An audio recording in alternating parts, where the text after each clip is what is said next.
Hi guys, today I'm reviewing some heirloom Cherry Belle radish seeds that the company KVITER sent to me.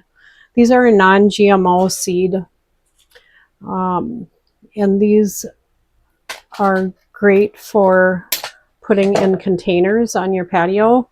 So I'm really excited to maybe start these in the house in the early spring and then transfer them onto my patio into a container.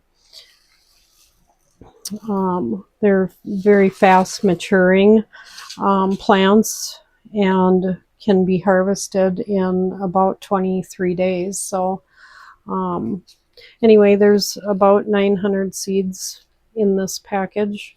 Obviously, I'm not going to count them. But anyway, I'm really looking forward to trying these in the spring, and radishes are one of my favorite, and I really like the non-GMO heirloom type seeds. I know a lot of seeds nowadays have been altered and manipulated, and I really like the traditional heirloom type of seeds. So anyway, I hope that helps.